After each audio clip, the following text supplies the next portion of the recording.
En el perpetuo desfile de banalidades que inunda el panorama contemporáneo del anime, donde cada temporada nos entrega una nueva promesa de genialidad destinada a la inanición narrativa, pocas cosas logran captar mi atención sin provocarme náusea estética. Sin embargo, uno de esos momentos de contemplación nihilista que suelo tener mientras observo con indiferencia el ocaso de la cultura audiovisual, mis ojos fueron capturados, aunque brevemente, por una portada, un cartel, un destello visual que evapora tiempos más nobles.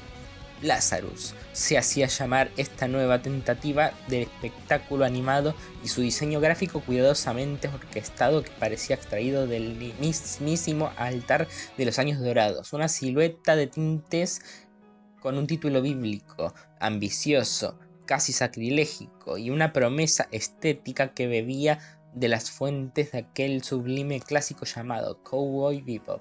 Mi intestino cultivado a lo largo de los años de disección analítica me susurró al oído: ten cuidado, Sir Jellyfish. La impostura se disfraza con galas de grandeza. Sin embargo, sucumbí porque incluso el más refinado paladar intelectual puede, en tanto ser tentado por un envoltorio bien presentado, así que decidí embarrarme con la paciencia de un entomólogo diseccionando una mariposa en extinción, en el visionado de esta nueva ofrenda al altar del algoritmo que tan fielmente veneran los plebeyos del streaming. Ahora bien, es preciso aclarar que la pretensión estética no constituye una misma virtud alguna. Lazarus ya sospechaba que era perfecto, ejemplo de aquello que podría considerarse como el síndrome del envoltorio dorado, con un núcleo vacío, una obra que intenta emular la profundidad sin comprenderla, que lanza guiños filosóficos y el más mínimo andaje conceptual, que en su corazón no posee más que una narrativa vacua, sostenida por el artificio del dinamismo visual. Y así, con la elegancia del verdugo que afila su hacha de mármol, me dispongo a analizar esta obra con la pretensión que solo un aristócrata del pensamiento puede ofrecer. No esperen herejías como benevolencia ni caricias, donde debería haber juicio. Acá, en este salón, donde el rigor crítico es ley y la mediocridad es ajusticiada sin piedad, Lazarus será desnudado con todo disfraz, expuesto y evaluado como lo que es, y lo que tristemente no alcanza a ser. Sean bienvenidos, mortales, al tribunal del intelecto. Soy Sir Jellyfish, el crítico con opiniones de un aristócrata, y lo que viene a continuación no es una reseña, es una sentencia. Lazarus, la más reciente serie del venerado Shinichiro Watanabe, cuyas credenciales incluyen obras maestras como Cowboy Bebop y Samurai Champloo, se presenta como una epopeya futurista que aspira a amalgamar la estética del noir con la ciencia ficción distópica. Ambientada en el año 2052, la narrativa nos introduce en un mundo que ha alcanzado una paz sin precedentes gracias a un milagroso analgésico llamado Hapuna, desarrollado por el eminente neurocientífico Dr. Skinner. Esta panacea que erradica el dolor y las enfermedades se convierte en omnipresente, elevando al Dr. Skinner al estatus de mesías científico. Sin embargo, la utopía se desmorona 3 años después, cuando el Dr. Skinner reaparece para revelar que Hapuna posee una vida media letal. Todos los que la han consumido perecerán en breve. Ante esta inminente catástrofe, se forma un equipo de élite denominado Lazarus, compuesto por 5 agentes de diversas nacionalidades, con la misión de localizar al desaparecido científico y desarrollar una cura en un plazo de 30 días. La serie, animada por el prestigioso estudio MAPPA, con secuencias de acción coreografadas por Chad Stahelski, que hizo también de John Wick, se adorna con una banda sonora ecléctica a cargo de Kamasi Washington. No obstante, más allá de su envoltorio estilizado, Lazarus se enfrenta al desafío de trascender la mera estética y ofrecer una narrativa que iguale la profundidad de su presentación visual. Lazarus, una obra que se erige con la arrogancia de quien cree haber encontrado la fórmula del prestigio contemporáneo, una amalgama de acción estilizada, pincelada de filosofía de sobremesa y una estética que suplica, casi gime, por ser comparada por Cowboy Bebop. Pero como crítico de espíritu aristocrático y gusto forzado por el salones más exquisitos del intelecto, me es menester arrojar luz sobre las fisuras en cual grietas en mármol de imitación delata la endeble estructura de esta propuesta. Comencemos, si me lo permiten, por la premisa, que por sí solo roza lo hilarantemente paradójico. En un mundo donde la medicina ha vencido la muerte, sin una cura a la mortalidad. Ese anhelo ancestral que ha alimentado mitos y tragedias de días de Gilgamesh. Se nos dice que esta panacea, esta suerte de elixir moderno, acaba por ser una sentencia de muerte diferida. 3 años, ni uno más ni uno menos.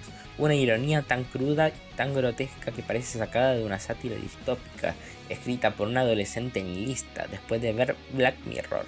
Y lo más inverosímil, no hay forma de revertirla, ningún procedimiento médico, ninguna ingeniería genética, ningún nanobot redentor, nada, como si la civilización capaz de erradicar la muerte misma no hubiera contemplado una eventualidad tan básica como los efectos adversos, una pereza argumental disfrazada de tragedia existencial.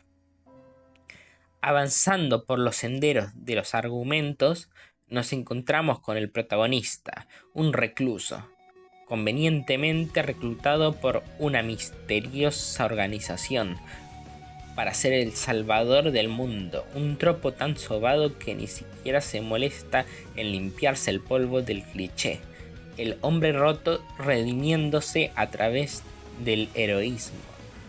No hemos visto esta narrativa 1000 veces desde Escape from New York hasta Suicide Squad, con resultados igual de mediocres, pero no nos quedamos en la forma, hablemos de fondo. El universo narrativo que se nos pone carece de una cohesión interna. La geopolítica del mundo oscura no está delineada con el rigor necesario. ¿Qué ocurrió con los sistemas gubernamentales, con las farmacéuticas, con las estéticas médicas que supuestamente alabaron la distribución global de esta sustancia letal? Nada lo explica. La obra se limita a saltar de una escena de acción a otra, dejando entrever la trama, que es apenas una excusa para el espectáculo, no solo un artefacto intelectual al que podemos hincar los dientes, es lo que los más vulgares espectadores podrían llamar entretenida, pero que un ojo cultivado solo puede catalogar como vacía. Y si hablamos de vacuidad, debemos mencionar a los personajes secundarios, esas criaturas de cartón construidas con la rigidez de arquetipos olvidados, el científico atormentado, la mujer fatal con pasado trágico, el antagonista visionario que no es más que un espejismo de profundidad moral. Ni uno solo posee tridimensionalidad, que exige una obra de esta supuesta envergadura, por sus diálogos, por momentos pretenciosamente filosóficos, por otros simplemente risibles, no logran evocar más que una sensación incómoda de segunda mano. La dirección visual sin duda pretende impresionar y algunos momentos, confieso, lograr cierta elegancia cromática y composición coreográfica. Ni en los mejores planos puede ocultar que debajo del dorado barniz del guión adolece de sustancia, como manjar servido de vajilla de porcelana que al primer bocado se revela insípido, desconcertantemente común. En fin, sin aún revelar el veredicto final, ese lo reservaremos para el clímax de esta refinada exposición.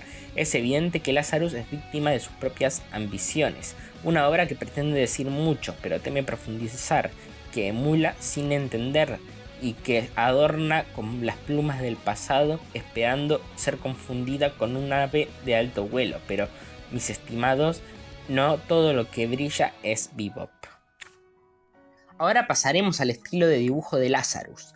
Permitidme, mis excelsos oyentes, adentrarme en un terreno donde la apariencia, más que el contenido, se convierte en discurso. El oropel visual, el trazo, la línea, el claro oscuro que le da forma al universo diegético. Y es aquí, precisamente aquí, donde Lazarus evidencia con trágica transparencia su pertenencia a una escuela estética contemporánea, infectada de complacencia, esa corriente moderna que yo no dudaría en calificar con la mayor solemnidad de plasticismo anodino. Porque seamos honestos, estimados eruditos del arte narrativo, Cowboy Bebop, la inevitable comparación, el espejo en el que Lazarus intenta desesperadamente reflejarse sin alcanzar jamás la nitidez, poseía un diseño que era un poema visual, un homenaje neo-noir entremezclado con melancolía jazzista.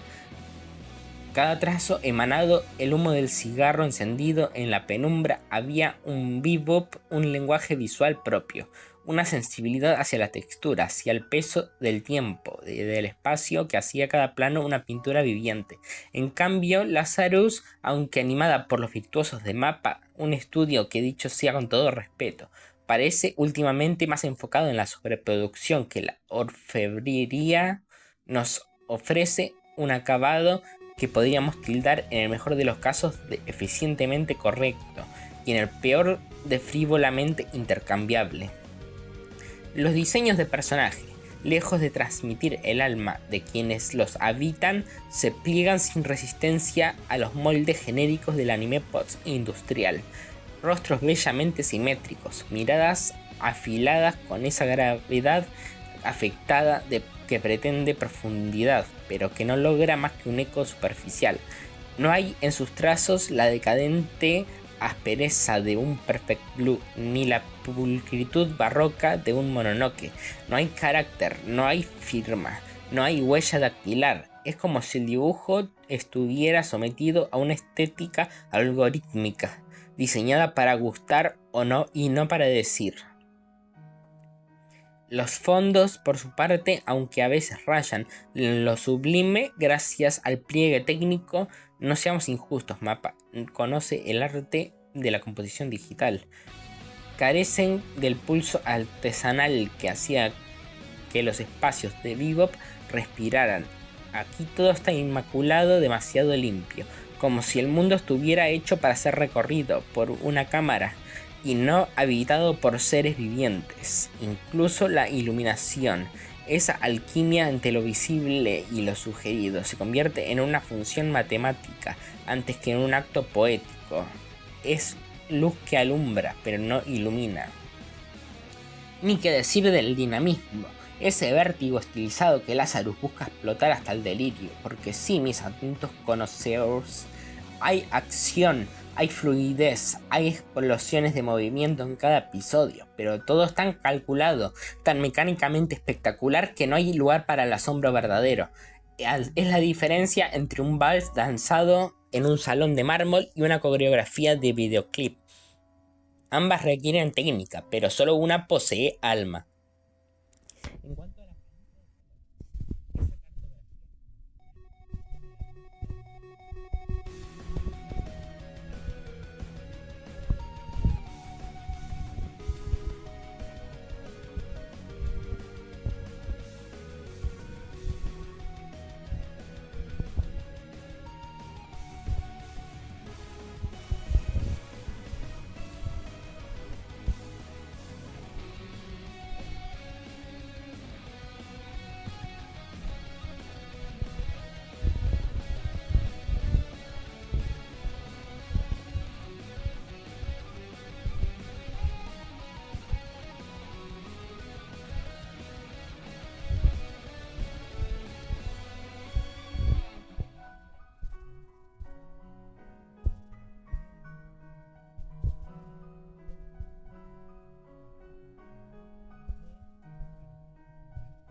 el apartado sonoro, esa dimensión invisible que en las obras maestras se convierte en una extensión del alma misma del relato.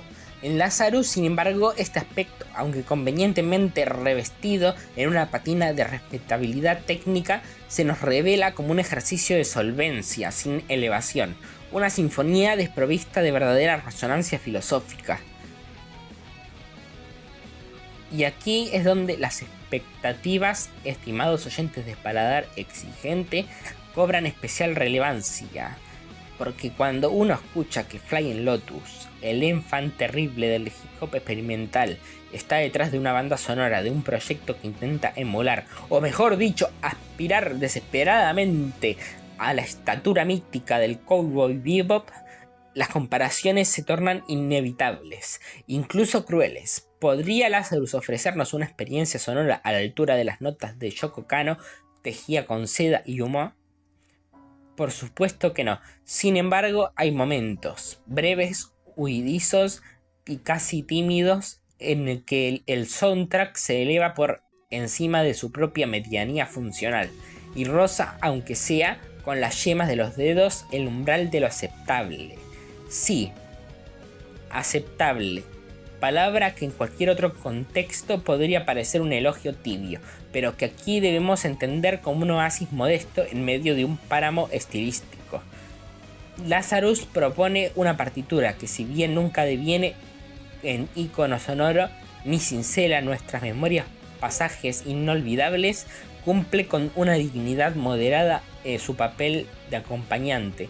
No se atreve a dominar la escena como lo haría un leitmotiv verdaderamente poderoso, pero tampoco estorba ni invade con una arrogancia fuera de lugar. El problema, claro está, no es la ejecución técnica. Las mezclas están pulcramente producidas, los beats son indiscutiblemente cool, y el ensamblaje de influencias jazzistas, electrónicas y ritmos urbanos revela un conocimiento profundo de las texturas contemporáneas.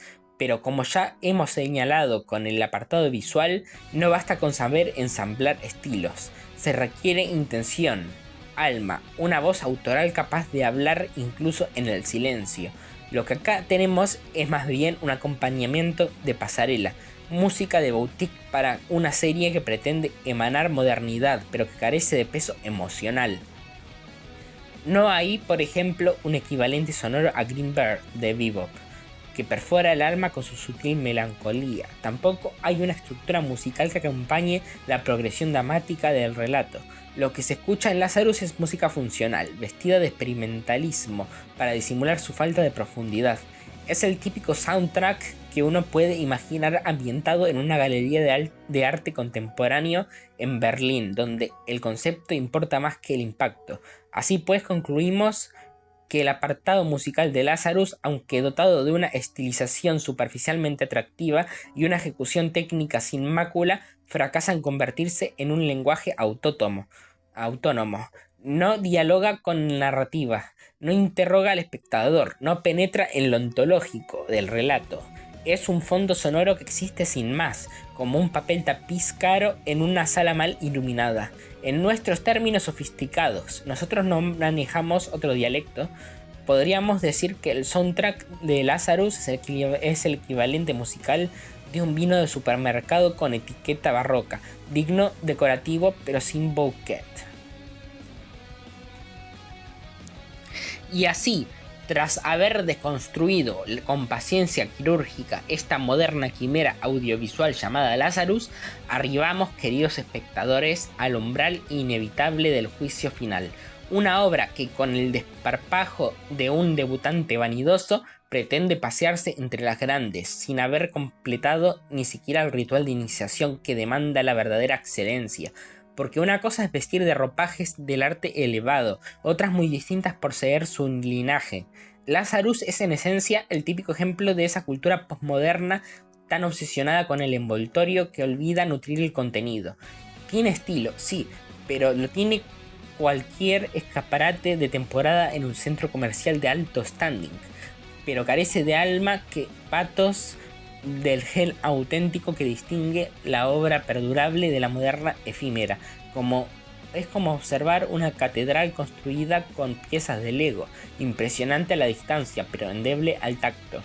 Su premisa, una cura a la mortalidad que paradójicamente condena a la muerte, suena a aforismo mal cocido, un ejercicio de ironía que se agota en el mismo planteamiento, sin mayor profundidad ni evolución dramática.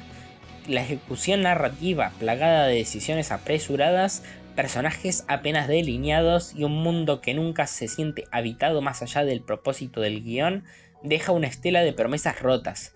Aunque la animación es competente, el soundtrack se defiende con decoro, no alcanza para hacer redimir el vacío estructural que pesa como una losa sobre toda la serie. ¿Es Lazarus una catástrofe? Desde luego que no, pero tampoco es, bajo ningún estándar exigente, una obra digna de veneración. Es el producto de un comité que quiere sonar profundo y verse moderno y sentirse relevante, sin haberse ganado el derecho a ninguna de las tres cosas. Es la simulación del arte, pero no el arte en sí. Por ello, con todo el rigor de un paladar refinado, pero sin caer en la crueldad gratuita, le otorgamos a Lazarus un 6 de 10.